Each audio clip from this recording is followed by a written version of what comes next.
கிறிஸ்து இயேசுவுக்குள் அன்பாக அழைக்கப்பட்ட அன்புக்குரிய சகோதர சகோதரிகளே, உங்கள் அனைவருக்கும் நம்முடைய பிதாவாகிய தேவனாலும் கர்த்தராகிய இயேசு கிறிஸ்துவினாலும் கிருபையும் சமாதானம் உண்டாகட்டும் என்று வாழ்த்துகிறோம், வரவேற்கிறோம். இன்றைக்கு நாம் பார்க்க போகிற பாடத்தின் தலைப்பு காயின் மேல் தேவனுடைய அன்பு என்கிற தலைப்பின் கீழே நம்ம பாடத்தை பார்க்கலாம். இந்த பாடத்துல நாம என்ன பார்க்க போறோம் அப்படின்னா, காயினை வேதம் எப்படி சித்தரித்து காட்டுகிறது, இரண்டாவது காயினை நாம் எப்படி பார்க்கிறோம், மூன்றாவதாக காயினுடைய விஷயத்தில் நம்முடைய பார்வையும் தேவனுடைய பார்வையும் ஒன்றாக இருக்கிறதா, நான்காவதாக காயினிடத்தில் நாம் கற்றுக்கொள்ள வேண்டியது என்ன என்பதை பற்றி தான் நாம் இந்த பாடத்துல பார்க்க போகிறோம். வாசிக்கலாம். அதற்கான ஆதார வசனம் மத்தேயு எழுதின சுவிசேஷம் 5ஆம் அதிகாரம் 48வது வசனம். ஆகையால் பரலோகத்தில் இருக்கிற உங்கள் பிதா பூரண சற்குணராய் இருக்கிறது போல நீங்களும் பூரண சற்குணராய் இருக்க கடவீர்கள். இந்த வசனத்தில் நம்முடைய ஆண்டவராக இயேசு கிறிஸ்து பிதாவாகிய தேவனை முன் உதாரணமாக வைத்து நாம் எப்படி செயல்பட வேண்டும் என்பதை நமக்கு கற்றுக் கொடுக்கிறார். தொடர்ந்து இன்னும் 2 வசனங்களை கூட வாசிக்கலாம். மத்தேயு எழுதின சுவிசேஷம் 5ஆம் அதிகாரம் 44, 45 ஆகிய 2 வசனங்களை. நான் உங்களுக்கு சொல்லுகிறேன், உங்கள் சத்துருக்களை சிநேகியுங்கள், உங்களை சபிக்கிறவர்களை ஆசீர்வதியுங்கள், உங்களை பகைக்கிறவர்களுக்கு நன்மை செய்யுங்கள், உங்களை நிந்திக்கிறவர்களுக்காகவும் உங்களை துன்பப்படுத்துகிறவர்களுக்காகவும் ஜெபம் பண்ணுங்கள். இப்படி செய்வதினால் நீங்கள் பரலோகத்தில் இருக்கிற உங்கள் பிதாவுக்கு புத்திரராய் இருப்பீர்கள். அவர் தீயோர் மேலும் நல்லோர் மேலும் தமது சூரியனை உதிக்க பண்ணி நீதி உள்ளவர்கள் மேலும் அநீதி உள்ளவர்கள் மேலும் மழையை பெய்ய பண்ணுகிறார். இன்றைய காலகட்டத்துல அவரால் படைக்கப்பட்ட மனிதர்கள் என்ன செய்யறாங்க அப்படின்னு சொல்லி பார்க்கும்போது, தேவனுக்கு விரோதமான அநேக காரியங்களை செய்கிறாங்க. அது மாத்திரமல்ல, அவங்க பேசுறாங்க என்பதை கூட நாம பார்க்க முடியும். அதாவது கடவுளை அவமதிக்கிற செயல்ல ஈடுபடுறாங்கன்னு பார்க்கிறோம். அது மாத்திரமல்ல, பரியாசம் பண்ணுகிறார்கள், அவமதிக்கிறார்கள், திட்டுறாங்க, கடவுளை திட்டுறாங்க இப்படின்னு சொல்லி கூட நாம பார்க்கிறோம். அது மாத்திரமல்ல, அநேக காரியங்களை தேவனுக்கு விரோதமான செயல்களை நாம செய்யறத நாம பார்க்க முடியும். அது மாத்திரமல்ல, ஆண்டவரை ஏற்றுக்கொண்டவர்களே என்ன செய்யறாங்க அப்படின்னு சொல்லி பார்க்கும்போது, தேவனுக்கு விரோதமான ஒரு துணிகரமான பாவத்துல செயல்களில ஈடுபடுறத நம்மளால பார்க்க முடியும். இப்போ இப்படியெல்லாம் செய்யும் போது இவர்களை எல்லாம் தேவன் என்ன பண்ணி வச்சிருக்காருன்னா, இவங்க எல்லாமே தேவன் எதையும் செய்யாம விட்டு வச்சிருக்கிறாரு அப்படின்னு சொல்லி நாம பார்க்கிறோம். அதாவது தெரிந்தோ தெரியாமலோ இந்த தவறுகளை செய்து வராங்க, இவர்களையும் தேவன் விட்டு வைத்திருக்கார் அப்படின்னு சொல்லிதான் நாம பார்க்கிறோம். அதாவது பழைய ஏற்பாட்டின் காலத்துல தேவனுக்கு எதிர்த்து பேசும்போது பூமி பிளந்து அப்படியே மனிதர்களை உயிரோட விழுங்கி போட்டது அப்படின்னு சொல்லி பார்க்கிறோம். இப்படி போன்ற செயல்களை இந்த காலகட்டத்தில் அவர் செய்யாம, அவர்களை அவமதிக்கிறவர்களுக்கு, அவரை பரியாசம் பண்ணுவர்களுக்கு, அவரை திட்டவங்களுக்கு எல்லாம் அவர் என்ன செய்யறாருன்னா அவர்களை ஆசீர்வதிக்கிறார். அது மாத்திரமல்ல, அவருடைய தேவைகளை சந்தித்து வருகிறார் அப்படின்னு சொல்லி நாம இந்த வசனத்தின் மூலமாக நாம பார்க்கிறோம். இப்ப அது போல நாமும் தேவனுடைய குணாதிசயத்தை உடையவங்களாக தான் இருக்கணும் அப்படின்னு சொல்லி தேவன் எதிர்பார்க்கிறார். அதான் இந்த வசனம் எழுதி கொடுக்குது நமக்கு. இப்போ நாம தொடர்ந்து காயினை வேதம் எப்படி சித்தரித்து காட்டுகிறது, நாம எப்படி காயினை பார்க்கிறோம், காயினுடைய விஷயத்துல நம்முடைய பார்வையும் தேவனுடைய பார்வையும் ஒன்னா இருக்குதா, காயினிடத்துல நாம கற்றுக்கொள்ள வேண்டியது என்ன என்பதை பத்தி நாம இனி தொடர்ந்து நாம பார்க்கலாம். வாசிக்கலாம். எபிரேயர் 11ஆம் அதிகாரம் 4ஆம் வசனத்தை வாசிக்கும் போது, விசுவாசத்தினாலே ஆபேல் காயினுடைய பலியிலும் மேன்மையான பலியை தேவனுக்கு செலுத்தினான், அதனாலே அவன் நீதிமான் என்று சாட்சி பெற்றான். அவனுடைய காணிக்கையை குறித்து தேவனே சாட்சி கொடுத்தார், அவன் மரித்தும் இன்னும் பேசுகிறான். இந்த வசனம் ஆபேலை உயர்த்தி காயினை தாழ்த்தி பேசுகிறது. அப்ப இந்த வசனம் என்ன சொல்லுகிறது, எதை வெளிப்படுத்துது அப்படின்னு சொல்லி பார்க்கும்போது, ஆபேலும் காயினும் காணிக்கை செலுத்துறாங்க, அந்த இடத்துல என்ன சம்பவித்தது என்பதை ரொம்ப சுருக்கமாக தான் இந்த வசனம் விவரிக்கிறது அப்படின்னு சொல்லி நாம பார்க்கிறோம். நீ அடுத்து பார்க்கும்போது நாம இதை எப்படி நாம புரிஞ்சுக்கிறோம் அப்படின்னு சொன்னா, காயின் வேண்டுமென்றே தெரிஞ்சே என்ன பண்ணார்னா, தேவனுக்கு ஏற்காத, தேவன் விரும்பாத காணிக்கையை செலுத்தினார் அப்படின்னு சொல்லி வசனம் சொல்ற மாதிரி நாம வசனத்தை தவறாக புரிஞ்சுக்கிட்டு இருக்கிறோம். நாம் வசனத்தை தவறாக புரிஞ்சிட்டு இருக்கிறோம். இது முதலாவது விஷயம்.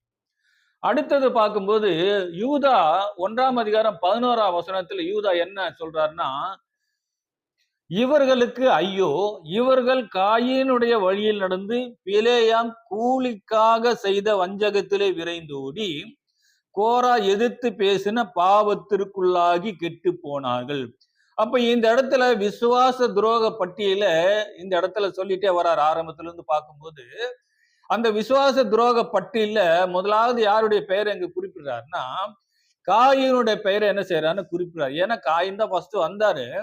அப்ப முதலாவது இந்த காயினுடைய பெயரை குறிப்பிட்டு ஒரு துன்மார்க்கனாக இங்க சித்தரித்து காட்டுகிற மாதிரி இங்க வேதம் பதிவு பண்ணப்பட்டிருக்குன்னு சொல்லி நம்ம பார்க்கிறோம். இது இரண்டாவது. மூன்றாவதாக பார்க்கும்போது 1 யோவான் 3:12 ஒரு படி மேலே போய் என்ன சொல்லுது காயின்னு சொல்லி பார்க்கும்போது, பொல்லாங்கனால் உண்டாயிருந்து தன் சகோதரனை பகைத்த காயினை போல இருக்க வேண்டாம் அப்படின்னு சொல்லி இந்த வசனம் சொல்லுது. அப்போ இந்த வசனத்தை நாம தவறா புரிஞ்சுக்கிட்டு நாம எப்படி நாம பார்க்கிறோம் அப்படின்னு சொல்லி பார்க்கும்போது, காயினா அவன் உலகத்திலேயே ரொம்ப மோசமான மனுஷன், அவன் ஒரு கொலைகாரன், அவன் ஒரு துன்மார்க்கன், உலகத்திலே நம்பர் 1 எதிரி நமக்கு அப்படிங்கிற மாதிரி தான் நாம பார்க்கிறோம். அதாவது நம்ம மேல எந்த தப்பும் இல்லை. ஆனா வேத வசனங்கள் எப்படி சித்தரித்து காட்டுகிறது அப்படின்னு சொல்லும் போது, அந்த வேத வசனத்தை அடிப்படையாக வச்சுதான் நாமளும் எப்படி பார்க்கிறோம் அப்படின்னா, காயினை சவுல் தாவீதை பார்த்தாருல்ல, ஒரு மாதிரி காய்மகாரமாய் பார்த்தான் அப்படிங்கிற மாதிரிதான் நம்முடைய பார்வை காயினுடைய விஷயத்துல அப்படிதான் நாம பார்க்கிறோம். அவனுடைய பேரை என் காதுல விழக்கூடாது, அவனை நான் பார்க்கவே மாட்டேன், அவனை ஒதுங்கிய நில்லு அப்படின்னு சொல்ற மாதிரிதான் நம்முடைய பார்வை காயின் மேல இருக்குது. அதாவது சத்துருவை காட்டிலும் காயினை எப்படிதான் நம்ம பார்க்கிறோம்னா சாத்தானா தான் பார்க்கிறோம். ஏன்னா சத்துருவை சிநேகிங்கள் சொல்லப்பட்டிருக்கு. ஆனா காயினை நாம எப்படி பார்க்கிறோம், அந்த பார்வை எப்படி இருக்குதுன்னு பார்க்கும்போது சாத்தான பார்க்கிற மாதிரிதான் அவனை பார்க்கிறோம். அதனாலதான் நம்முடைய மனநிலையெல்லாம் எப்படி இருக்குன்னா, அவனை ஒதுக்கியே வச்சிருக்கிற போல இருக்கு. அதாவது இது நம்ம மேலோட்டமா சொல்லல, அநேக இந்த நம்முடைய அனுபவத்தின் மூலமாக இதை பார்க்கும்போது எல்லாருடைய மனசுலையும் காயினை குறித்ததான பார்வை இப்படிதான் இருக்குது. அப்ப வேதம் இப்படிதான் சித்தரித்து காட்டுகிறது. காயினை குறித்து பரவலாக வேற பெருசா எதுவும் எழுதப்படலை. இந்த குறிப்பா இந்த 3 வசனங்கள் எல்லாமே எப்படின்னா ஒரு மாதிரி தான் சித்தரித்து காட்டுகிறது. நாம அதை என்ன பண்ணிட்டோம்னா நம்ம தவறாக புரிந்து கொண்டு நம்முடைய பார்வை எப்படிதான் இருக்குன்னா, காயினை பார்க்கிற பார்வை சாத்தான பார்க்கிற மாதிரி தான் நாம பார்க்கிறோம். சாத்தான நாம என்ன பண்ண முடியாது, சிநேகிக்க முடியாது. சத்ருவை சிநேகிக்கலாம், சாத்தான சிநேகிக்க முடியாது. ஆனா நம்முடைய பார்வை காயின் மேல சாத்தான பார்க்கிற மாதிரிதான் இருக்கு. அநேகருடைய எண்ணங்கள் இப்படிதான் இருக்கு. அநேகர் பேசும்போது நாம அதை பார்த்திருக்கோம், அவருடைய உள்ளத்துல என்ன இருக்கு அப்படின்ட்டு. அப்போ வேதம் அநேக குறிப்புகளை கொடுக்கல, ஒரு சில குறிப்புகள் கொடுக்குது. வேதத்தை நாம சரியாக புரிந்து கொள்ளாதனால நாம இப்படிதான் காயினை பார்க்கிறோம். இது நம்மளுடைய பார்வையா இருக்குது. காயினை நாம பார்க்கிற பார்வையாக இருக்குது. அப்போ தேவன் எப்படி பார்க்கிறார் அப்படின்னு சொல்லி நாம பார்க்கும்போது, ஆதியாகமம் 4:7 நீ நன்மை செய்தால் மேன்மை இல்லையோ, நீ நன்மை செய்யாதிருந்தால் பாவம் உன் வாசப்படியில படுத்திருக்கும் அப்படின்னு சொல்லிட்டு காயினை பார்த்து பிதாவாகிய தேவன் அங்க பேசுறார். அப்ப இந்த வார்த்தை சொல்லும் போது காயினுக்கு அதை குறித்த ஒரு புரிதல் இல்லை போல தெரியுது. அதனால மேற்கொண்டு தேவன் கிட்ட எதையுமே கேட்கல. அதை குறித்து அவரு என்ன பண்ண புரிஞ்சுக்கல. வாசப்படியில படுத்திருக்குமா அப்படின்னா என்ன, அதுக்கு நான் என்ன செய்யணும் அப்படிங்கிற மாதிரி அவரு திங்க் பண்ணல. தேவன்கிட்டயும் நான் அதை கேட்கலன்னு பாக்குறோம். இங்க பாருங்க, யோவான் இந்த சுவிசேஷத்துல ஒரு பரிசேயனாகிய நிக்கோதேமு ஆண்டவராகிய இயேசு கிறிஸ்து கிட்ட வர்றார். அப்படி வரும்போது அவர் என்ன சொல்றாருன்னா, பரிசேயன் அவரை பார்த்து நீ தேவனிடத்திலிருந்து வந்தவர் அப்படின்னு சொல்லி சொல்றாரு. அதுக்கு நம்முடைய ஆண்டவராகிய இயேசு கிறிஸ்து என்ன மறு உத்தரவு கொடுக்குறாருன்னா, நீ மறுபடியும் பிறக்கணும் அப்படின்னு சொல்லி அவருக்கு அந்த வார்த்தையை சொல்றாரு. அப்ப அந்த பரிசேயனாகிய நிக்கோதேமு கேட்டு என்ன சொல்றாரு, ஒரு சிறுபள்ளத்தனமான ஒரு கேள்வி கேட்கிறாரு. என்ன கேட்கிறாரு அப்படின்னா, ஒருவன் முதிர் வயதாக இருக்கையில தன் தாயின் கர்ப்பத்துல மறுபடியும் 2ஆம் தரம் போய் எப்படி பிறக்கிறது அப்படிங்கிற மாதிரி ஒரு கேள்வி அந்த இடத்துல கேட்கிறாரு. அப்போ ஒரு போதகரா இருக்கிற ஒரு பரிசேயருக்கு என்ன செய்யலைன்னா சத்தியம் தெரியல அப்படின்னு பாக்குறோம். அப்படி இருக்கும்போது காயினுக்கு மாத்திரம் பாவம் வாசப்படியில படுத்திருக்கும் போது அதனுடைய சத்தியம் எப்படி தெரிஞ்சிருக்கும்? காயினுக்கும் அந்த சத்தியம் தெரியல அப்படின்னு பாக்குறோம். அப்ப அதனால தேவன் என்ன செய்தார் அப்படின்னு சொல்லி பார்க்கும்போது காயினுக்கு அந்த சத்தியம் தெரியாதனால காயினும் மேற்கொண்டு என்ன பண்ணனா தேவன்கிட்ட எந்த விதமான கேள்வியும் கேட்கல அப்படின்னு சொல்லி நம்ம பாக்குறோம். ஆனா பாவம் என்ன ஆச்சுன்னா வாசப்படியிலே படுத்திருக்கு, பெண்டிங்கா இருக்குது காயினுடைய பாவம். அப்போ தேவன் என்ன செய்யறாரு அப்படின்னா அந்த பாவத்திலிருந்து விடுவிப்பதற்காக ஒரு ஏற்பாடு செய்யறாரு. காயினை பாவத்திலிருந்து விடுவிப்பதற்காக ஒரு ஏற்பாடு செய்யறார். என்ன ஏற்பாடு செய்யறார் அப்படின்னா சத்தமிடாத ஒரு ஆட்டுக்குட்டியை ஏற்பாடு செய்கிறார். அது காயினுக்கு மாத்திரமில்ல, காயினை போன்று இனி வரப்போற அனைத்து பேருக்காகவும் ஏற்பாடு பண்றார். என்ன ஏற்பாடு பண்றாரு? சத்தமிடாத ஒரு ஆட்டுக்குட்டியை அவர் ஏற்பாடு பண்றார் அப்படின்னு சொல்லி நம்ம பார்க்கிறோம். இதை வாசிக்கலாம். யோவான் சுவிசேஷம் 1ஆம் அதிகாரம் 29ஆம் வசனத்துல வாசிக்கும் போது மறுநாளிலே யோவான் இயேசுவை தன்னிடத்தில் வர கண்டு, இதோ உலகத்தின் பாவத்தை சுமந்து தீர்க்கிற தேவ ஆட்டுக்குட்டி. இதுதான் அந்த ஏற்பாடு. பாருங்க, உலகத்தின் பாவத்தை சுமந்து தீர்க்கிற தேவ ஆட்டுக்குட்டி. இந்த ஏற்பாட்டின் மூலமாக காயினுடைய பாவத்தை மாத்திரமல்ல, ஒட்டுமொத்த மனுக்குலத்தின் பாவத்தை அவர் என்ன பண்ணணும்னா அவர் சுமந்து தீர்க்கணும், அவங்க பாவத்திலிருந்து விடுதலை ஆக்கணும் அப்படின்னு சொல்லி பார்க்கிறோம். அப்போ முதல்ல யார் இந்த பாவத்திலிருந்து விடுதலை யார ஆக்கணும் அப்படின்னு சொல்லி பார்க்கும்போது இப்ப ஃபர்ஸ்ட் இங்க பாவியா இருக்கிறது யாருன்னு பார்த்தீங்கன்னா காயின் தான் ஃபர்ஸ்ட் பாவியா இருக்கிறாரு. அப்ப இவருடைய பாவத்தை தான், அதாவது வரிசைப்படி பார்க்கும்போது முதல்ல இவருடைய பாவம் தான் நீங்க வேண்டியதா இருக்குது.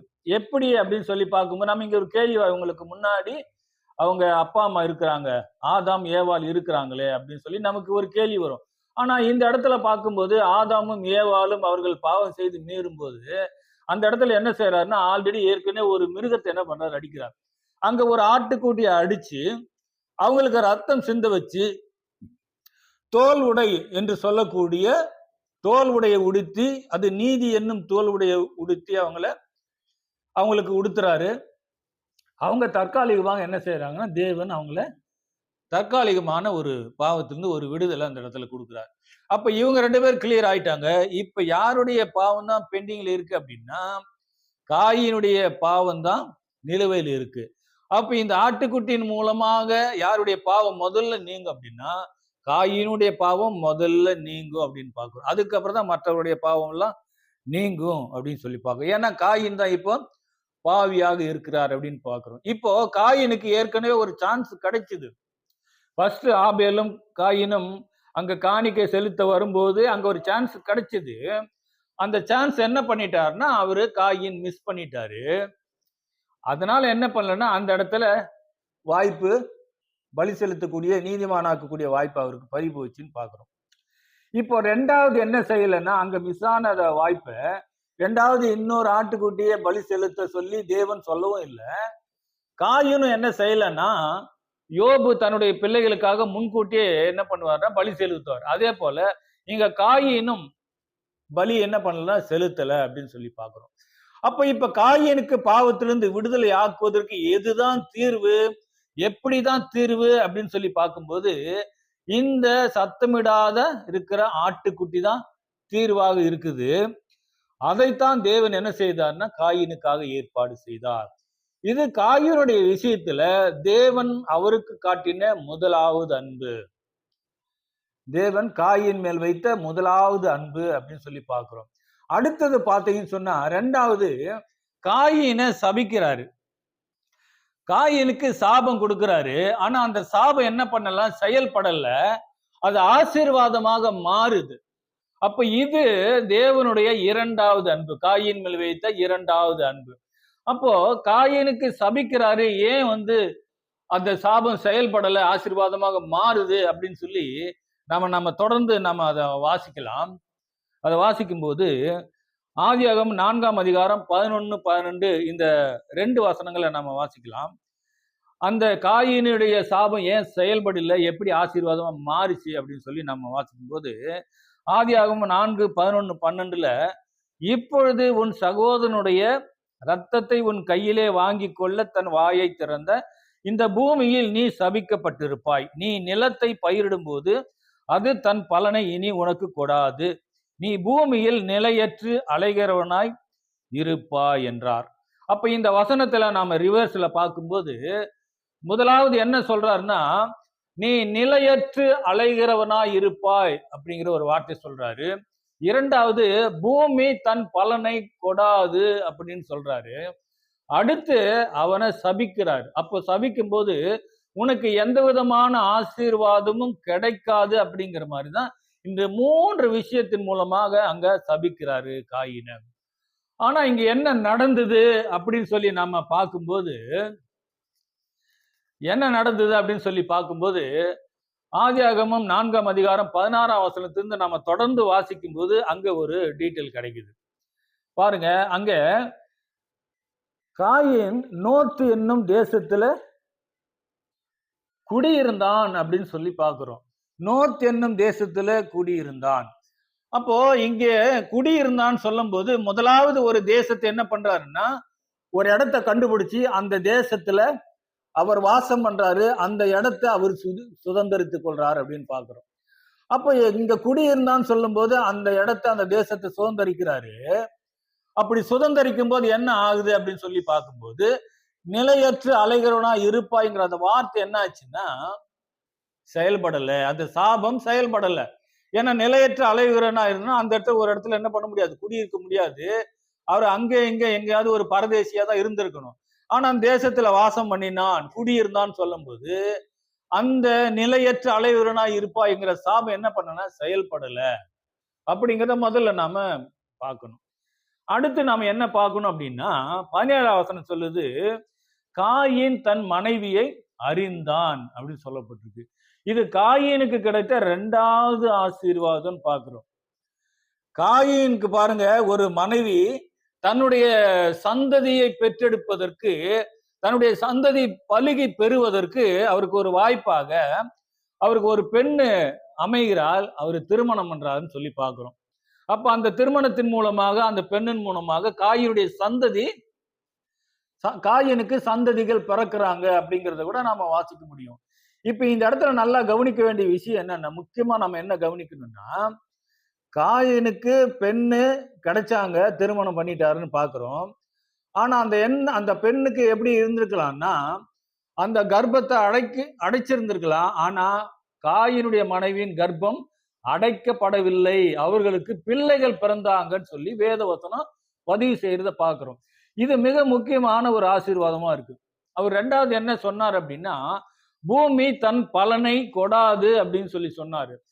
அப்ப பூமி தன் பலனை கொடாதுன்னு சொல்லும் போது இங்க ஆப்போசிட்டா இருக்கு, நேர் எதிராக அவர்கள் வாழ்வதற்கு அந்த பூமி நிலம் வழிவகை செய்தது அப்படிங்கிறத நாம பாக்குறோம்.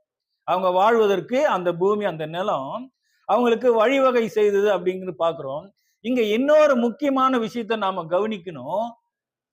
கர்ப்பமும் ஒரு வகையில நிலமே, கர்ப்பமும் ஒரு வகையில நிலமே அப்படிங்கிறத நாம் முதல்ல நல்லா அதை திங்க் பண்ணணும். அந்த கர்ப்பத்தை அடைத்திருந்தா எந்த விதமான பலுகி பெருகக்கூடிய எந்த விதமான ஆசீர்வாதம் கிடைச்சிருக்காது. ஆனா இந்த இடத்துல தேவன் கர்ப்பத்தை அடைக்கல அப்படிங்கிறதையும் நாம கவனிக்க வேண்டிய விஷயம் இருக்கு. தொடர்ந்து அவங்களுக்கு என்ன பண்றாங்கன்னா, பிள்ளைகள் பிறக்கிறாங்க. அதுக்கப்புறம் என்ன நடக்குதுன்னா, அவர் ஒரு பட்டணத்தை கட்டுறாரு. பட்டணத்தை என்ன பண்றாரு, கட்டுறாரு. பட்டணத்தை கட்டி அந்த பட்டணத்துக்கு தன்னுடைய முதல் குமாரனுடைய பேரு ஏனோக்குங்கிற பேரை அந்த பட்டணத்துக்கு வைக்கிறாரு. அப்ப பட்டணத்தை யாருதான் கட்டுவாங்கன்னா, முதல்ல பார்த்த மாதிரி கூடாரத்தை போட்டு அங்கங்க பெயர்த்து கொண்டு போறவங்க நிரந்தரமான ஒரு குடியிருப்போ பட்டணத்தையோ கட்டி ஸ்டாண்டர்டா இருக்க முடியாது. ஆனா இந்த இடத்துல ஒரு சிட்டியை கட்டுறாரு அப்படின்னு சொல்லி பாக்குறோம். அப்ப கிராமம் இல்ல, ஒரு பட்டணத்தையே கட்டுறாருன்னா அவங்க எந்த அளவுக்கு அந்த இடத்துல வந்து ஒரு ஒரு நல்ல ஒரு செட்டில் ஆகக்கூடிய சூழ்நிலையை தான் இது வந்து நமக்கு வெளிப்படுத்துது. அப்ப அந்த இடத்துல ஒரு பட்டணத்தை கட்டுறாரு. பட்டணத்தை கட்டி தன்னுடைய குமாரனாகி ஏனோக்குடைய பேர் அங்க வைக்கிறாரு அப்படின்னு சொல்லி நாம் அதையும் நம்ம வாசிக்கிறோம். அடுத்தது பாத்தீங்கன்னா காயினுக்கு வம்ச வரலாறு உண்டாகிறது. பிள்ளைகள் அதிகமா பிறந்து வரும்போது காயினுக்கு வம்ச வரலாறுங்கிற ஒரு பெரிய ஒரு சின்ன பட்டியலா இருந்தா கூட வம்ச வரலாறு காயினுக்கு உருவாகிறத நாம பார்க்க முடியும். தொடர்ந்து நாம வாசிக்கும் போது 20வது வசனத்துல, அதே ஆதியாகமம் 4ஆம் அதிகாரம் 20வது வசனம் என்ன சொல்லுதுன்னா, கால்நடைகள் பெருகிச்சு அப்படின்னு சொல்லி இருக்குது. கால்நடைகள் பெருகிச்சு அப்படின்னு சொல்லும். அப்ப இந்த கால்நடைகள் பெருக்கம் என்பது எதை அடையாளப்படுத்துது அப்படின்னு சொல்லும்போது, இந்த கால்நடை பெருக்கம் என்பது பொருளாதார வளர்ச்சியை அடையாளப்படுத்துகிறது. ஒருத்தர் ஒரு நாட்டுல மிக முக்கியமான விஷயம் என்னன்னா பொருளாதார வளர்ச்சி தான். பொருளாதாரம் ரொம்ப முக்கியமானது. அப்ப இவங்களுக்கு கால்நடைகள் அதிகமாக பெருகிச்சு அப்படின்னு சொல்லி பார்க்கும்போது அவங்க பொருளாதார வளர்ச்சி அடைஞ்சாங்க அப்படின்னு இதன் மூலம் நாம நல்லா கண்டுபிடிக்க முடியும். அப்போ இந்த இடத்துல கால்நடைகள் பெருகணும்னா 2 விஷயம் இந்த இடத்துல வேணும். 2 விஷயம் வேணும். என்னன்னா அந்த கால்நடைகளுக்கு உண்டான மேய்ச்சல் நிலம் வேணும். மேய்ச்சல் நிலம் வேணும் ஒண்ணு. 2வது அந்த விலங்குகளுக்கு எல்லாம் என்ன வேணும்? ஆடுகளுக்கு தண்ணீர் தேவை. அப்போ இந்த பெருக்கத்தின் மூலமா நம்ம என்ன கண்டுபிடிக்கிறோம்னா அவங்களுக்கு மேய்ச்சல் நிலமும் இருந்திருக்கு, தண்ணீர் தேவைகளும் பூர்த்தி செய்யப்பட்டிருக்கு அப்படிங்கிறத இந்த ஒரு வசனத்தின் மூலமாக நாம அந்த உணர்ந்து கொள்ள முடியும். கால்நடை பெருக்கம் என்பது ஒரு பொருளாதார வளர்ச்சியை அங்க காட்டுது. அடுத்து இன்னொரு ஸ்டெப் மேல போகும்போது 21ஆம் வசனம் வாசிக்கும் போது அந்த வசனத்துல என்ன சொல்லுதுன்னு பாத்தீங்கன்னா, அவங்க கிண்ணறம், நாகசுரம் அப்படி போன்ற இந்த கருவிகள்லாம் என்ன பண்ணாங்கன்னா உருவாக்குனாங்கன்னு சொல்லப்பட்டிருக்கு. அப்ப இது அடுத்த லெவலுக்கு போகுது. அவங்க வளர்ச்சி அடுத்த லெவலுக்கு போகுது. அப்ப இந்த கிண்ணறம், நாகசுரம் இதெல்லாம் பாத்தீங்கன்னா யாரு உருவாக்குவாங்க? எப்படிப்பட்ட சூழ்நிலையில இந்த ஒரு ப்ராசஸ்க்குள்ள ஒருத்தர் வர முடியும் அப்படின்னு சொன்னா, ஒரு போராட்டமான சூழ்நிலை, ஒரு பிரச்சனை, உபத்திரவம், இப்படிப்பட்ட சூழ்நிலை எல்லாம் யாரும் இப்படிப்பட்ட இன்ஸ்ட்ருமெண்ட்டை உருவாக்க முடியாது. அதாவது அந்த அண்ணனுக்கு தேவையான காரியங்கள் என்ன பண்ணிருக்கலாம்? கத்தி, கோடாரி இந்த மாதிரி காரியங்களை உருவாக்கி தன்னுடைய வயிற்று பிழப்புக்காக இதெல்லாம் செஞ்சிருக்கலாம். இதையும் தாண்டி ஒரு விஷயத்தை செய்யறாங்க அப்படின்னு சொன்னா, இசைக்கருவிகள் உருவாக்குறாங்கன்னா அவங்க எந்த அளவுக்கு அங்க ஒரு பீஸ்ஃபுல்லான ஒரு சூழ்நிலை இருந்திருக்கணும். நல்லா கவனிங்க. இப்போ நாம இருக்கிறோம் அப்படின்னா நாம எப்போ ஒரு இசைய கேட்கறதுக்கு நாம காது கொடுத்து கேட்போம்? எப்ப நமக்கு அது ஒரு வாய்ப்பு இருக்கு? ஒரு என்டர்டைன்மெண்ட்டுக்கு எப்ப நம்ம ஒரு களியாட்டுன்னு சொல்ற அந்த விஷயத்துக்கு ஒரு ஒரு நடனமா இருக்கோ, டான்ஸுக்கோ எப்ப நம்ம இதெல்லாம் இருக்கும்னா, நாம ஒரு அமைதியான சூழ்நிலை, நல்ல ஒரு பிரச்சனையா இருக்கிற உபத்திரவத்துல இதெல்லாம் என்ன பண்ண மாட்டாங்க. அதை நாம அது பக்கமே போக மாட்டோம். அப்ப எந்த சூழ்நிலை நாம கூட போவோம் அப்படின்னா நல்ல ஒரு இதமான சூழ்நிலை தான் நம்ம பாட்டெல்லாம் நம்ம கேட்கறது, இசைகள், மியூசிகள் இதுக்கெல்லாம் ஒரு சமாதானமா சூழ்நிலை இருந்தாதான் அது பக்கமே நாமே போவோம். அப்ப இவங்க இந்த கிண்ணறம், நாகசுரம் இந்த மாதிரி காரியத்துல இவங்க ஈடுபட்டு இருக்கிறாங்க அப்படின்னா இவங்களுடைய வளர்ச்சி கொஞ்சம் நாம யோசிக்க வேண்டிய வளர்ச்சியாக தான் இருக்குது. ஒவ்வொன்றா பார்த்துட்டு வரோம். அப்ப அவங்களும் என்ன பண்ணாங்கன்னா அபார வளர்ச்சி அடைந்தாங்க இசைத்துறையில. நோட் பண்ண வேண்டிய விஷயம். அடுத்து நாம பார்க்கும்போது இண்டஸ்ட்ரியல் டெவலப்மெண்ட். அடுத்த வசனம் பார்த்தீங்கன்னா 22ஆம் வசனத்துல இண்டஸ்ட்ரியல் டெவலப்மெண்ட் குறித்து சொல்லப்பட்டிருக்கு. அதாவது பித்தளை, இரும்பு இவற்றை என்ன பண்ணாங்கன்னா இவங்க கையாளுகிற வேலையை செஞ்சாங்க. பித்தளை, இரும்பை இதை பயன்படுத்தி தங்களுக்கு தேவையான காரியங்கள் என்ன பண்ணிருக்காங்க, செஞ்சிருக்காங்கன்னு பாக்குறோம். அப்ப இண்டஸ்ட்ரியல் டெவலப்மெண்ட்னு சொல்லும் போது நாம இன்னைக்கு இருக்குமா பெரிய பெரிய இண்டஸ்ட்ரியலா அப்படின்னு சொல்லி நாம தவறா எல்லாம் கணக்கு போடக்கூடாது. ஒரு தொழில் வளர்ச்சி, ஒரு தொழில் துறைக்கு தேவையான ஒரு அந்த விஷயங்களை கையாண்டிருக்கிறாங்கன்னு பாக்குறோம். அப்போ இரும்பு, பித்தளை இந்த ஒரு ஒரு கனரகமான அந்த ஒரு மெட்டீரியல்ல அவங்க யூஸ் பண்ணியிருக்காங்க அப்படின்னு சொல்லும்போது இது ஒரு தொழில் வளர்ச்சியை நான் இங்க காட்டுது அப்படின்னு சொல்லி பாக்குறோம். அப்போ இந்த அளவுக்கு என்ன பண்ணிருக்காங்கன்னா இன்றைக்கு இருக்கிற இந்த தொழில் வளர்ச்சி அன்றைக்கே அவங்க என்ன பண்ணிட்டாங்க, இந்த காயினும் அவங்களுடைய சந்ததி இதெல்லாம் அவங்க பார்த்துட்டாங்க. அந்த அளவுக்கு அவங்க ஆசீர்வதிக்கப்பட்டிருந்தாங்க அப்படின்னு சொல்லி வேதத்தின் மூலமாக நாம அதை பார்க்க முடியுது. வேதத்தின் மூலமாக நாம பார்க்க முடியும். அப்ப இதன் மூலம் நாம என்ன பார்க்கிறோம், என்ன புரிஞ்சுக்கிறோம் அப்படின்னா தேவன் காயினை சபித்தாரு. ஆனா அந்த சாபம் செயல்படவில்லை, மாறாக அது ஆசீர்வாதமா மாறிடுச்சு. ஆசீர்வாதமா மாறிச்சு. நல்லா கவனிச்சீங்கன்னா இது சாதாரணமான ஆசீர்வாதம் இல்ல, ஒரு முழுமையான ஆசீர்வாதத்துக்குள்ள போனாங்க. நாம ஒவ்வொன்னா பார்த்தோம். ஒரு 10 விதமான காரியத்தை பார்க்கும்போது அவங்க முழுமையான ஒரு ஆசீர்வாதத்துக்குள்ள போனாங்க. அது நல்லாவே ரொம்ப நல்ல தெளிவா தெரியுது அப்படின்னு பார்க்கிறோம். அப்ப இந்த சாபம் ஏன் இங்க செயல்படல அப்படிங்கிற ஒரு கேள்வி நமக்கு எழும்பும். சாபம் ஏன் செயல்படல அப்படிங்கிற மாதிரி ஒரு கேள்வி எழும்புது. அப்ப இந்த கேள்விக்கு அநேகர் வேறு விதமா எல்லாம் பதில் சொல்றாங்க. வேறு விதமா பதில் சொல்றாங்க. ஆனா இந்த பதில கூட நாம கவனிக்கலாம். இது ரொம்ப ஏற்புடையதாக இருக்கும். நாம பார்த்துட்டு வரோம். அதாவது இதற்கான காரணம் என்ன அப்படின்னு சொல்லி நாம ஆராய்ந்து பார்க்கும்போது ஒரு உண்மையை தேவன் கண்டுபிடிச்சார். தேவன் ஒரு உண்மையை கண்டுபிடிக்கிறதுக்கு நமக்கு உதவி செய்தார் அப்படின்னு சொல்லி பார்க்கிறோம். என்ன உண்மையை அங்க கண்டுபிடிச்சோம் அப்படின்னு சொல்லி பார்க்கும்போது 2 நாளாகமும் 7ஆம் அதிகாரம் 13, 14 2 வசனம் என்ன சொல்லுது பாருங்க. நான் மழை இல்லாதபடிக்கு வானத்தை அடைத்து அல்லது தேசத்தை அழிக்க வெட்டுக்கிளிகளை கட்டளையிட்டு அல்லது என் ஜனத்தின் மேல் கொள்ளை நோயை அனுப்பும் போது என் நாமம் தரிக்கப்பட்ட என் ஜனங்கள் தங்களை தாழ்த்தி ஜெபம் பண்ணி என் முகத்தை தேடி தங்கள் பொல்லாத வழிகளை விட்டு திரும்பினால் அப்பொழுது பரலோகத்தில் இருக்கிற நான் கேட்டு அவர்கள் பாவத்தை மன்னித்து அவர்கள் தேசத்துக்கு சேமத்தை கொடுப்பேன் அப்படின்னு சொல்றார். அப்போ இந்த வசனத்தின் மூலம் என்ன பார்க்கிறோம் அப்படின்னா, ஒருவர் தேவனுடைய சாபத்திலிருந்து விடுதலை ஆகணும் அப்படின்னு சொல்லி சொன்னா அவங்க இந்த வசனத்தின் மூலமாக 4 விஷயங்களை செய்யணும். 4 விஷயங்கள். என்ன அது 4 விஷயங்கள்? முதல்ல அவங்க என்ன செய்யணும்? தங்களை தாழ்த்தணும். 2வது அவருடைய முகத்தை தேடணும். 3வது விண்ணப்பம் பண்ணணும். அவரை நோக்கி விண்ணப்பம் பண்ணணும். 4வது மனம் திரும்பணும். இந்த 4 விஷயங்களும் ஒருத்தர் செய்யும் போதுதான் சாபம் ஆசீர்வாதமாய் மாறுகிறது அப்படின்னு சொல்லி தேவனே அந்த ரூட்டை போட்டு கொடுக்குறார். அந்த வழியை ஜனங்களுக்கு ஏற்படுத்தி தராரு.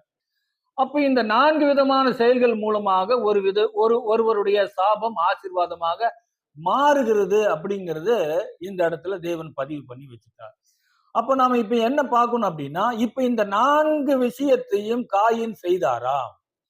அவருடைய சாபம் ஆசீர்வாதமாய் மாறுவதற்கு இந்த 4 செயலையும் காயின் செய்தாரா அப்படின்னு சொல்லி நாம பார்க்கலாம். அப்போ இந்த விஷயத்த நாம பார்க்கறதுக்கு முன்னாடி இதுக்கு முன்னாடி புதிய ஏற்பாட்டில் இருக்கிற ஒரு 2 சகோதரர்களை குறித்து பார்க்கணும். புதிய ஏற்பாட்டில் இருக்கிற 2 சகோதரர்களை குறித்து அவர்கள் என்ன செய்தாங்க அப்படிங்கிறதையும் நம்ம பார்த்துட்டு அதுக்கப்புறம் இதுக்குள்ள வருவோம், காயின் பக்கம் வருவோம். அதாவது புதிய ஏற்பாட்டில் இருக்கிற 2 சகோதரர்கள் யாரு, அவங்க என்ன செயலை செய்தாங்க அப்படின்னு பார்க்கும்போது ஒரு சகோதரருடைய பேரு பேதுரு, இன்னொரு சகோதரருடைய பேரு யூதாஸ். இப்ப இவங்க 2 பேரும் சகோதரரா அப்படின்னு சொல்லி பார்க்கும்போது ஆண்டவராகிய இயேசு கிறிஸ்துவை ஏற்றுக்கொண்டது நிமித்தமாக அவர்கள் யாரா மாறுறாங்கன்னா சகோதரராக மாறுறாங்க அப்படின்னு சொல்லி நமக்கு நல்லா தெரியும். இப்ப இந்த 2 சகோதரர்களும் என்ன செயலை செய்தாங்க அப்படின்னு சொல்லி நாம பார்க்கும்போது இருவருமே ஒரு கட்டத்துல என்ன செய்தாங்க அப்படின்னா ஆண்டவராகிய இயேசு கிறிஸ்துவை மறுதலித்தவங்க தான். இருவருமே தேவனுக்கு விரோதமாக ஆண்டவராகிய இயேசு கிறிஸ்து விரோதமான செயல்களை செஞ்சவங்க தான். பேதுரு என்ன பண்ணாருன்னா அவரை சபிக்கவும் சத்தியம் பண்ணவும் தொடங்கினார். அந்த மனுஷன் யாருன்னே தெரியாது, திட்ட ஆரம்பிச்சிட்டாரு. பாருங்க, திட்ட ஆரம்பிச்சிட்டாரு. ஒண்ணு. ஆனாலும் என்ன பண்ணார் அப்படின்னா ஒரு கட்டத்துல சபிக்கவும் சத்தியம் பண்ணவும் தொடங்கினவரு ஒரு கட்டத்துல அவர் மனம் கசந்து அழுதாரு. மறுபடியுமாக தன்னுடைய முகத்தை ஆண்டவராக இயேசு கிறிஸ்துக்கு நேராக திருப்பினார் அப்படின்னு பாக்குறோம் ஒருத்தர் பேதுரு. அப்படி யூதாஸ் என்ன செய்தார்னு பார்க்கும்போது யூதாஸ் என்ன செய்தார், ஆண்டவராக இயேசு கிறிஸ்துவ என்ன பண்ணாரு, காட்டி கொடுத்தாலும் அவர் மனசாவப்பட்டாரான்னா அவர் மனசாவப்பட்டார். யூதாசும் மனசாவப்பட்டாரு. குற்றமில்லாத ரத்தத்தை நான் காட்டி கொடுத்துட்டேன் அப்படின்னு சொல்லி மனசாவப்பட்டாரு. அது நிமித்தமாக அவங்க கிட்ட இருந்து வாங்கின காசை கொண்டு போய் அவங்க கிட்ட திருப்பி கொடுக்கும்போது அவங்க அந்த காசை வாங்கல, அது ஊம்பாடுன்னு சொல்லிட்டாங்க. அந்த காசை எடுத்து என்ன பண்ணிட்டாரு, தேவாலயத்தில் எரிஞ்சிட்டு என்ன பண்ணிட்டாரு, இங்கதான் கவனிக்கணும், அந்த காசை தேவாலயத்தில் எரிஞ்சுக்கிட்டு அவரு நேரா போயிட்டாரு. எங்க போயிட்டாரு, கிறிஸ்துவை விட்டு விலகிதான் போனாரு ஒழிய கிறிஸ்துவின் பக்கம் தன்னுடைய முகத்தை திருப்பல. அப்ப இதுதான் இந்த பேதுருக்கும் யூதாசுக்கும் இருக்கிற வித்தியாசம். ரெண்டு பேருமே மறுதளிச்சாங்க. ஆனா பேதுரு மனசாவப்பட்டு மனம் கசந்து அழுது தன்னுடைய முகத்தை தேவனுக்கு நேரா திருப்பினாரு பார்த்தோம். ஆனா இந்த யூதாசு மனம் கசந்தாரு, வருத்தப்பட்டாரு. ஆனாலும் தன்னுடைய முகத்தை என்ன பண்ணலன்னா கிறிஸ்துவ நேரா திருப்பல. இதுதான் இங்க கவனிக்க வேண்டிய விஷயம். அப்ப இந்த வசனத்தை பேஸ் பண்ணி இந்த 7ஆம் அதிகாரத்துல ஒரு 4 விஷயம் சொல்லப்பட்டிருக்கு. அதாவது என்ன சொல்லப்பட்டிருக்குன்னா, தங்களை தாழ்த்தணும், அவருடைய முகத்தை தேடணும், அப்புறம் அவரை நோக்கி விண்ணப்பம் பண்ணணும், மனம் திரும்பணும். இப்ப 4 விஷயம் செய்யணும். இப்ப இந்த வசனத்தையும் பேதுரு செய்த செயலையும் ரெண்டுத்தையும் வச்சு காயினை நம்ம கம்பேர் பண்ணி பார்ப்போம். காயின் என்ன செய்தார் அப்படின்னு சொல்லி நம்ம ஒப்பிட்டு பார்க்கும்போது, காயின் என்ன செய்யறாருன்னா, ஆதியாகமம் 4:11 தேவன் என்ன சொல்றாருன்னா, தேவன் காயினை சபிக்கிறார். எப்படி? நீ நிலையற்ற அலைவனா இருப்ப, பூமி தன்னுடைய பலனை கொடாதுன்னு சொல்றாரு. நீ சபிக்கப்பட்டவன், அதாவது உனக்கு எந்த விதமான ஆசீர்வாதம் என்ன இல்லை, உனக்கு கிடைக்காதுன்னு சொல்லி அவர் என்ன பண்றாருன்னா சபிக்கிறாரு. அடுத்த ஆதியாகமம் 4ஆம் அதிகாரம் 13-14 இந்த 2 வசனத்தையும் வாசிக்கும் போது மேல உள்ள வசனத்துல சபிக்கிறாரு. அதை தொடர்ந்து வருகிற 13-14 இந்த 2 வசனத்துல வாசிக்கும் போது காயின் என்ன செய்தார் அப்படின்னு சொல்லி நம்ம வாட்ச் பண்ணும்போது, காயின் கர்த்தரை நோக்கி, இந்த வசனத்தை ரொம்ப உன்னிப்பா நாம கவனிக்கணும். காயின் கர்த்தரை நோக்கி, எனக்கு இட்ட தண்டனை என்னால் சகிக்க முடியாது அப்படின்னு சொல்றாரு. அப்ப இங்க சகிக்க முடியாது அப்படின்னா நம்ம என்ன புரிஞ்சுக்கலாம் அப்படின்னா, இது இந்த தண்டனை ரொம்ப அதிகம், என்னால தாங்க முடியாது அப்படிங்கிற மாதிரி என்ன செய்யறாருன்னா இந்த இடத்துல சொல்றத பாக்குறோம். அப்ப அடுத்து என்ன சொல்றாரு, இன்று என்னை இந்த தேசத்திலிருந்து துரத்தி விடுகிறீர், நான் உமது சமூகத்துக்கு விலகி மறைந்து நிலையற்று அலைகிறவனா இருப்பேன் அப்படிங்கிற ஒரு வார்த்தை வைக்கிறாரு. அப்ப இங்க என்ன சொல்றாரு அப்படின்னா, இதன் மூலம் காயின் என்ன சொல்ல வர்றாரு அப்படின்னா, இங்கிருந்து நீங்க என்ன துரத்துனீங்கன்னா அப்புறம் உம்முடைய முகத்தை நான் பார்க்க முடியாது அப்படிங்கிறது சொல்றாரு இங்க. அப்ப உம்முடைய சமூகத்துக்கு விலகி மறைந்து நிலையற்று அலைவரனா இருப்ப அப்படின்னு சொல்லி இந்த வசனத்தை ஆராய்ந்து பார்த்தா அதுதான் அர்த்தம். அப்ப இன்றைக்கு இங்கிருந்து என்ன நீங்க துரத்துனீங்கன்னா அப்புறம் உங்களுடைய முகத்தை நான் பார்க்க முடியாது அப்படிங்கிற மாதிரி இந்த இடத்துல ஒரு விஷயத்த இந்த இடத்துல சொல்றாரு. அப்ப இந்த வார்த்தை தான் பிதாவாகி தேவனுடைய மனசை உலுக்கிச்சு அப்படின்னு சொல்லி நம்ம பார்க்கிறோம். இங்க ஒரு விஷயத்த நல்லா கவனிக்கணும். நாம எப்படி நாம காயினை பார்க்கிறோம், சித்தரிக்கிறோம்னா சத்துருவா பார்க்கல, சாத்தானா தான் நாம காயினை பார்க்கிறோம். ஏன் அப்படின்னா ஒரு 2-3 வசனங்களை மாத்திரம் வச்சு சரியா ஆராய்ந்து பார்க்காதனால வேதம் அப்படி சித்தரிக்கிறது. நாமும் என்ன பண்றோம்னா இந்த பார்வை பார்க்கிறோம். அது நம்ம மேல தப்பு இல்லை. ஆனா ஆரம்பத்துல அந்த காணிக்கை சேகரித்ததிலிருந்து பிதாவாகி தேவன்கிட்ட காயின் உரையாடி அங்கிருந்து போற வரைக்கும் இருக்கிற எல்லா சம்பவங்களையும் நம்ம ஆராய்ந்து நிதானித்து நம்ம பார்க்கும்போது அந்த இடத்துல ஒரு உண்மையை கொஞ்சம் நாம புரிந்து கொள்ள முடியும். காயினை பத்தி ஒரு உண்மையை நாம புரிஞ்சு கொள்ள முடியும்னு சொல்லி நம்ம பார்க்கிறோம். அடுத்து என்ன சொல்றாரு அப்படின்னு பாத்தீங்கன்னா, என்னை கண்டுபிடிக்கிறவன் எவனும் என்னை கொன்று போடுவானே அப்படின்னு சொல்லி இந்த இடத்துல கெஞ்சறாரு. அதாவது ஒரு கட்டத்துல என் சகோதரனுக்கு நான் காவலாளியோன்னு சொல்லி தேவன் எதிர்த்து பேசுறாரு. உன்னுடைய சகோதரனாக ஆபேல் எங்கன்னு சொல்லி தேவன் அவர்கிட்ட கேட்கும் போது என்ன சொல்றாரு, காயின் என்ன சொல்றாரு, என் சகோதரனுக்கு நான் காவலாளியோ அப்படின்னு சொல்லி எதிர்த்து பேசுற. ஆனா இந்த இடத்துல கெஞ்சறாரு அப்படின்னு சொல்லி நம்ம பாக்குறோம். இப்போ இயேசு கிறிஸ்து யூதாசை பார்த்து நீ செய்யறத சீக்கிரமா செய்யன்னு ஒரு இடத்துல சொல்றாரு. அதாவது பஸ்காவை கொண்டாடுறதுக்கு அந்த வேலையை ராபோஜ நேரத்துல அவங்க எல்லாம் உட்கார்ந்து இருக்கிறாங்க. என்னை ஒருவன் காட்டி கொடுப்பான்னு சொல்லும்போது ஒவ்வொருத்தரா கேட்கிறாங்க, நானும் சொல்லி கேட்கிறாங்க.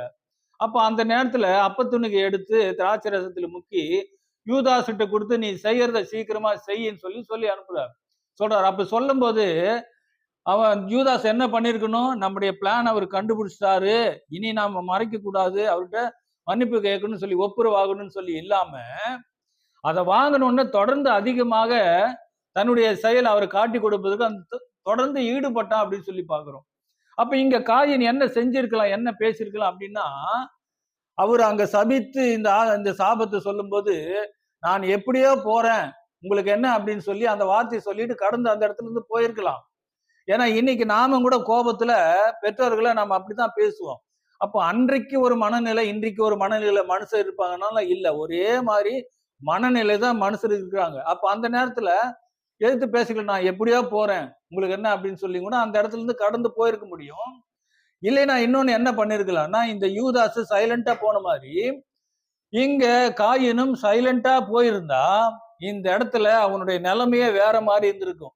அந்த சாபம் 100க்கு 100 அப்படியே என்ன பண்ணிருக்குன்னா அந்த அவனுக்கு பழிச்சிருக்கும். ஆனா இங்க என்ன செய்யறாரு அப்படின்னு சொல்லி பார்க்கும்போது காயின் என்ன பண்ணலன்னா இந்த 2 விஷயத்தையும் செய்யல, எதிர்த்தும் பேசல, யூதாஸ் போன மாதிரி சைலண்டாவும் போல, மாறாக என்ன செய்யறாருன்னா இந்த 2 நாளாகவும் 7:14 சொல்லப்பட்ட பிரகாரமாக அவர் என்ன 2 நாளாகவும் 7:14 என்ன சொல்லப்பட்டிருக்கு, ஒருவருடைய சாபம் ஆசீர்வாதமா மாறணும்னா 4 விஷயத்தை செய்யணும். அவங்க முதல்ல தங்களை தாழ்த்தணும், அவருடைய முகத்தை தேடணும், அவரை நோக்கி விண்ணப்பம் பண்ணணும், மனம் திரும்பணும். இந்த 4 விஷயத்தை செய்யணும். அப்ப இங்க காயின் என்ன செய்தார் அப்படின்னு சொல்லி பார்க்கும்போது வசனம் சொல்லுகிறது, காயின் கர்த்தரை நோக்கி, முதல்ல அவரை நோக்கி பார்க்கிறான். முதலாவது தன்னுடைய முகத்தை தேவனுக்கு நேரா திருப்புறாரு. அடுத்து என்ன பண்றாருன்னா, நீர் எனக்கு இட்ட தண்டனை மிகவும் அதிகம் அப்படின்னு சொல்லி சொல்றாரு. தண்டனை ரொம்ப அதிகம்ன்றாரு. அப்படின்னா நாம என்ன புரிஞ்சுக்கலாம், என்ன சொல்றாரு அப்படின்னா, காயின் என்ன சொல்றாருன்னா, நீர் என்னை தண்டிப்பதற்கு, எனக்கு தண்டனை கொடுப்பதற்கு நீர் தகுதியானவர், நீர் உரிமை உள்ளவர், ஆனாலும் இந்த தண்டனை ரொம்ப அதிகம் அப்படின்னு சொல்லி அவர்கிட்ட என்ன பண்ண ஒரு ரெக்வஸ்ட் பண்றாரு.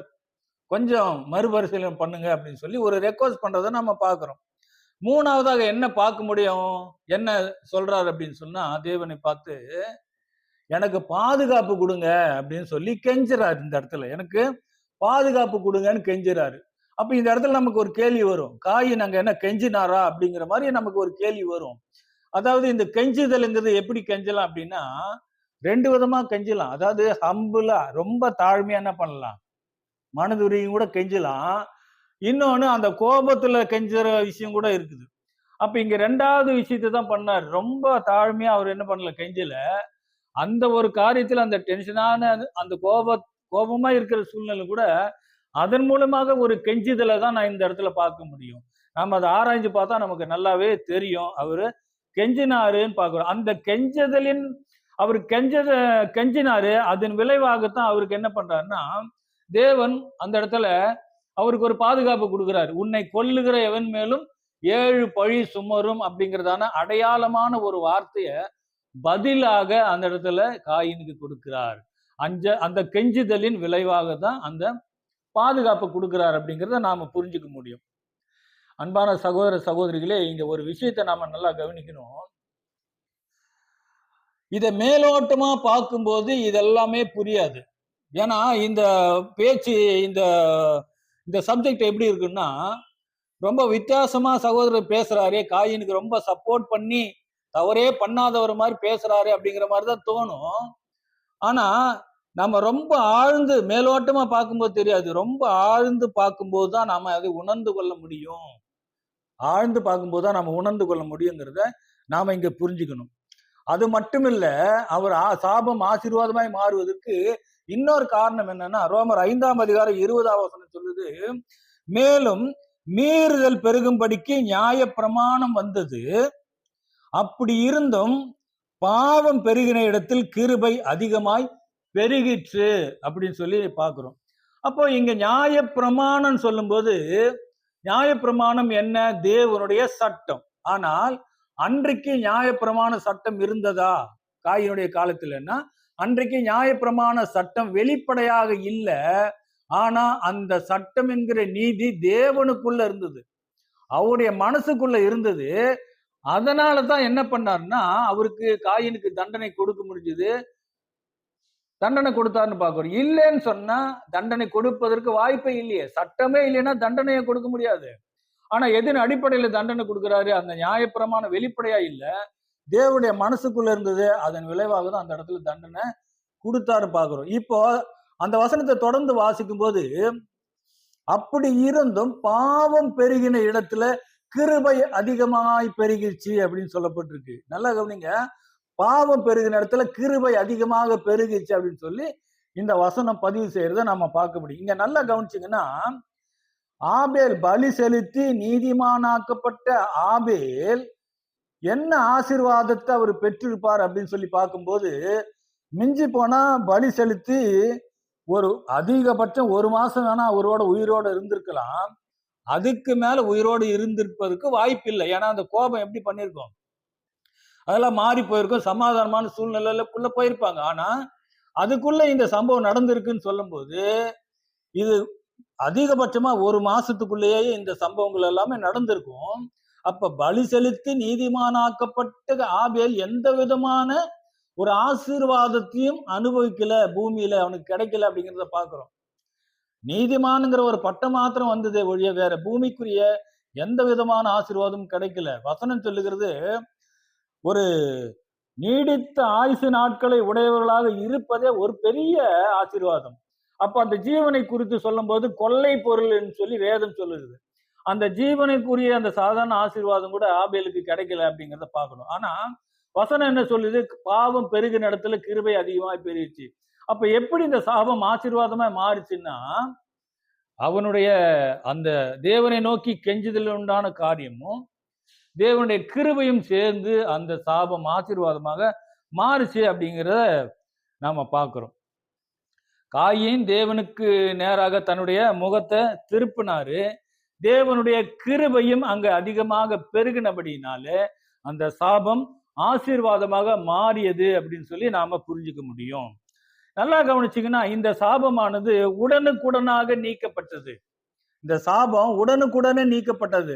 அவர் சபிக்கிறாரு, அதுக்கப்புறம் இங்க பேசுறாங்க, அந்த சாபம் உடனுக்குடனே நீக்கப்பட்டது அப்படின்னு சொல்லி இந்த இடத்துல கால விரயம் எதுவுமே இல்லாம அந்த சாபம் என்ன பண்ணுச்சுன்னா உடனுக்குடனே நீக்கப்பட்டதை நாம புரிஞ்சுக்கணும். நல்லா கவனிச்சீங்கன்னா, பூமிக்குரிய ராஜாக்கள் என்ன செய்வாங்கன்னா, ஒரு சட்டமோ ஒரு சட்டத்தை ஏற்றும் போது அந்த சட்டத்தை அவங்களாலவே மீற முடியாது. அந்த சட்டத்துக்கும் அவங்க உட்பட்டவர்கள் தான்.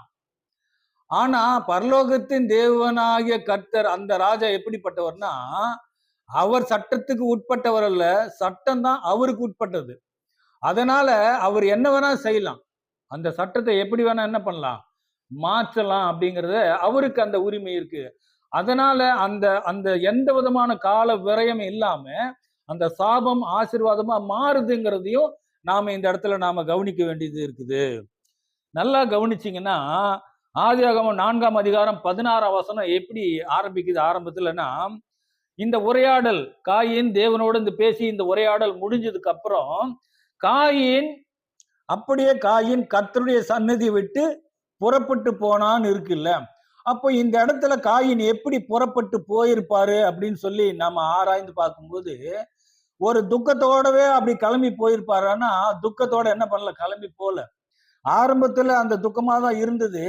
இந்த உரையாடலுக்கு அப்புறமாக அந்த இடத்தை விட்டு காயின் எப்படி புறப்பட்டு போறான்னா, ஒரு சமாதானத்தோட தான் அங்கிருந்து புறப்பட்டு அவர் போகிறத பார்க்க முடியுது. இது எப்படி பார்க்கலாம்னா, இந்த மாம்ச கண்ணுல பார்க்க முடியாது. இந்த சம்பவங்கள் எல்லாத்தையும் ஆராய்ந்து அந்த சூழ்நிலையில நாம நின்று பார்க்கும்போது அந்த இடத்துல ஒரு சமாதானத்தோடவே அவர் புறப்பட்டு போனார் என்பதை நம்முடைய மாம்ச கண்கள் காண்கிறது. மாம்ச கண்களில நம்மளால பார்க்க முடியுது. சரி, அப்போ இந்த பாடத்தின் மூலமாக காயின் நமக்கு என்ன கற்றுக் கொடுக்கிறார் அப்படின்னு சொல்லி நம்ம பார்க்கணும். ஆரம்பத்துல ஒரு 4 கேள்வி வச்சோம். அதாவது காயினை வேதம் எப்படி சித்தரித்து காட்டுகிறது, நாம் எப்படி காயினை பார்க்கிறோம், காயினுடைய விஷயத்துல நம்முடைய பார்வையும் தேவனுடைய பார்வையும் ஒன்றாக இருக்குதா, அடுத்து 4ஆவதாக என்ன வச்சோம், காயின் இடத்தில் நாம கற்றுக்கொள்ள வேண்டியது என்னங்கிற ஒரு 4வது கேள்வியும் வச்சோம். 3 கேள்விக்கான பதில பார்த்துட்டோம். இப்ப 4வது கேள்வி, காயின் இடத்துல நாம கற்றுக்கொள்ள வேண்டியது என்ன அப்படிங்கிறத நாம இப்ப பார்க்கலாம். இந்த இடத்துல ஒரு ஆச்சரியமாவே தான் இருக்கும், காயின் இடத்துல நாம கற்றுக்கொள்ளணுமா அப்படின்ட்டு. ஆனா இந்த பாடங்கள்லாம் பார்க்கும்போது உண்மையாகவே காயின் இடத்துல நாம கற்றுக்கொள்ள வேண்டியது இருக்குது அப்படிங்கிறத நாம புரிஞ்சுக்கணும். அதாவது ஆபேல் கிட்டையும் சில விஷயத்தை என்ன பண்ணலாம், சின்ன விஷயத்தை தான் கத்துக்க முடியும். ஆனா காயின் கிட்ட ஒரு பெரிய ஒரு பாடமே நாம கத்துக்க முடியும் அப்படிங்கிறத நாம பார்க்கிறோம்.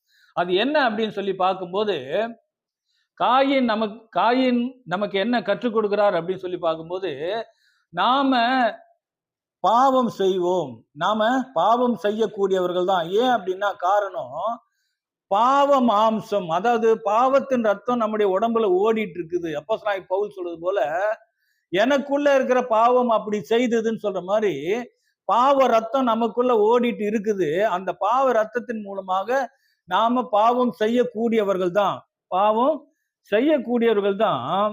ஆனாலும் என்ன செய்யக்கூடாது அப்படின்னா, நாம தேவனை விட்டு நம்முடைய முகத்தை திருப்ப கூடாது, தேவனை விட்டு நாம போயிடக்கூடாதுங்கிறது தான் இந்த இடத்துல ரொம்ப முக்கியமா கவனிக்கணும். நாம பாவம் செய்கிறவங்க தான் நாம மீறுவோம். ஆனாலும் நாம தேவனை விட்டு விலகி செல்லாம, நாம தேவன் பக்கமே முதலாவது திரும்பி அவர்கிட்ட விண்ணப்பித்து நாம என்ன பண்ணணும், அவர்கிட்ட ஆசீர்வாதத்தை பெற்றுக்கொள்ளணும். அப்படிங்கிற விஷயத்தை தான் என்ன பண்றாருன்னா இந்த இடத்துல சொல்றாரு அப்படிங்கிறத நாம புரிஞ்சுக்கணும்.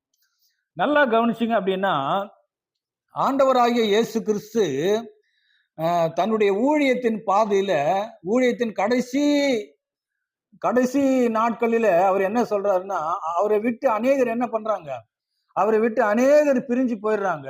அப்படி விலகி போகும்போது சீசர்களை பார்த்து கேட்கிறாரு, நீங்களும் போய்விட மனதா இருக்கிறீர்களோ அப்படின்னு கேட்கும்போது சீசர்கள் என்ன சொல்றாங்க, யாரிடத்தில் போவோம் ஆண்டவரே, ஜீவனுள்ள வார்த்தைகள் உம்மிடத்துல உண்டே அப்படின்னு சொல்லி இந்த இடத்துல சொல்லக்கூடிய விஷயத்த நம்ம பார்க்கிறோம்.